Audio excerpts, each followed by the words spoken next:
RNN news मराठीमध्ये आपले स्वागत आहे. बघा आरएनएन न्यूज मराठी, रहा अपडेट, आवाज सर्वसामान्य माणसाचा. RNN news Marathi. त्या वादग्रस्त पेट्रोल पंपाची लीज रद्द करा. सर्व पक्षीय आव्हानावर उमरखेड शहर बंद.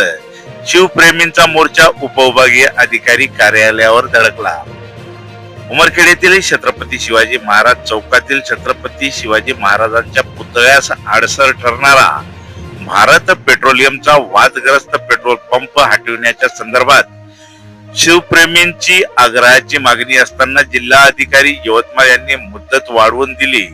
त्यामुळे सदर मुदतवाढ तात्काळ रद्द करण्यात यावी या मागणीसाठी छत्रपती शिवाजी महाराज अश्वरूढ पुतळा कृती समिती, सर्व पक्षीय नेते तथा शिवप्रेमींनी आज दिनांक 27 एप्रिल 2026 रोजी उमरखेड बंद तथा मोर्चाचे आयोजन केले होते.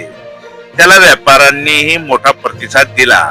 बाजारपेठ सकाळी 7 ते 12 वाजेपर्यंत बंद ठेवत सदर मागणीला व्यापाऱ्यांनी मोठे समर्थन दिले, तर सर्व पक्षीय नेते मंडळी, कार्यकर्ते, कृती समितीच्या पदाधिकाऱ्यांनी व सदस्यांनी कृषी उत्पन्न बाजार समिती ते उपविभागीय कार्यालयावर मोर्चा नेत उपविभागीय अधिकाऱ्यांच्या मार्फत मुख्यमंत्री देवेंद्र फडणवीस यांना निवेदन देण्यात आले.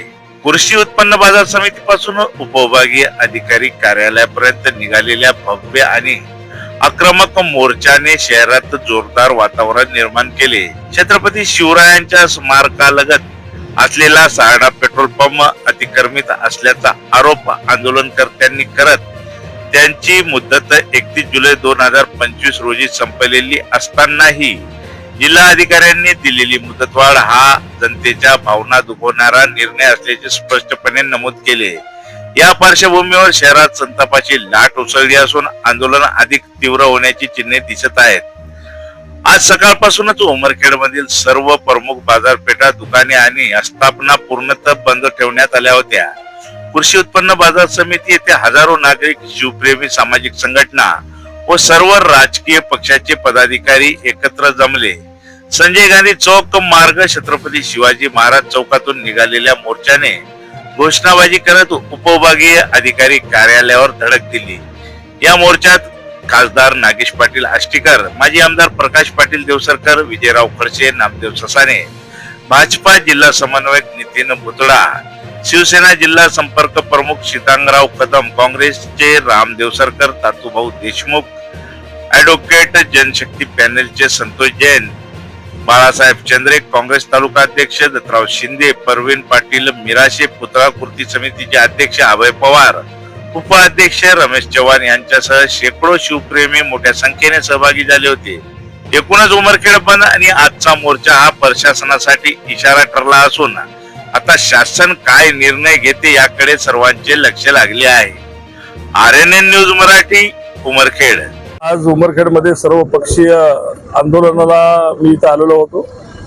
इथं अतिक्रमणात असलेल्या पेट्रोल पंपाच्या संदर्भामध्ये कलेक्टर साहेबांनी जी काल आता लीज वाढवून दिली त्याला 5 वर्षे, त्याच्याबद्दल अतिशय लोकांच्या भावना तीव्र आहेत. आणि या पेट्रोल पंपावर कुठलीही सुविधा नसताना आज सर्व जन आंदोलन उभं केलेलं असताना या पेट्रोल पंपाला लीज वाढवून दिली नाही पाहिजे होती. ही अतिशय अडचणीतली आहे आणि छत्रपती शिवाजी महाराजांच्या पुतळ्याची ती जागा आहे आणि त्याच्या भोवताल सगळं अतिक्रमण झालेलं आहे. आणि त्या पद्धतीमध्ये वारंवार मी पत्र दिलं, प्रशासनाने पत्र दिलं आणि नगरपालिकेनं सुद्धा कळवलं की लीज वाढवून देऊ नये. नगरपालिकेला फाट्यावर मारून, खासदाराचं न म्हणणं ऐकून, जनसामान्य लोकांचं सगळ्याचं न म्हणणं ऐकून कलेक्टर साहेबांनी ही लीड का दिली याचं काही लोकांना गुढ कळत नाहीये. काय आर्थिक व्यवहार झालेला आहे का, किंवा एवढे सगळ्याचा विरोध असताना देण्याचं काय कारण आहे, मग त्यांच्यावर कोणाचं प्रेशर आहे का, काही सगळ्या गोष्टीचे संभ्रम आज या लोकांमध्ये निर्माण होत आहे.